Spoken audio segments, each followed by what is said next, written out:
I think you're going to agree that there were 3 very, very good presentations indeed to kick us off this afternoon. Thanks for all of you.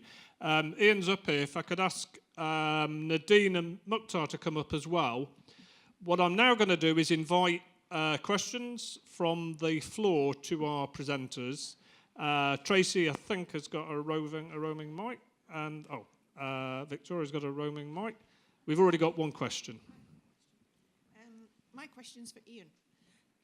What, if any, recommendations are you making to GMP? Well, the recommendations I made to GMP are around increased training of police officers, looking at the way in which they can build their confidence in dealing with mental health issues. One of the things about, Rob introduced me as someone from nursing, one of the secrets is that people think there's some magic involved in mental health, and therefore if there's an incident that has mental health attached to it, somehow that makes it incredibly different. You can actually see that with the Orlando shooting. Somehow there's some explanation that a man who's mentally ill, and it's not like that at all. So actually, I've been involved and already done this with some training with the police. So the main issue is around training, but it's also about wider resources, and actually it's about trying to prevent some of these issues coming to the police in the first place. Okay, somebody else? Yep. It's a question for Mukhtar. I wondered what the practical outcome will be of your PhD research. Will there be any sort of practical, tangible benefits? The practical, tangible benefit will be to practitioners, especially prosecutors and cybercrime investigators, in terms of best practices as being codified by, we have what we call the Budapest Convention of how you should investigate cybercrime, because it's in the cloud and no one has jurisdiction of the cloud, where you have an incident happening in the UK and the crime is taking place in another place. So it's just to harmonize the laws and make sure that you have the same sets of skills.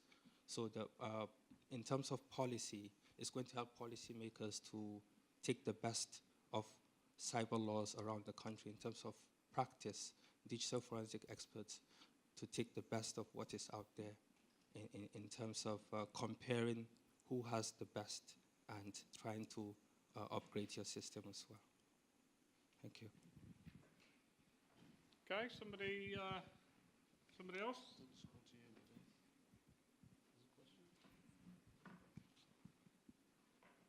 Can we have anybody want to ask a question, please, of Nadine? We don't want to let any presenter go without somebody. We've got somebody here. Yeah. Yeah, I was very interested in your presentation. I just wondered sort of, because you talked about these murky sort of ethical practices. Are you looking specifically at the ways that employers will, the ideas of profiling people via their social media use as as part of a sort of a kind of recruitment process, and also for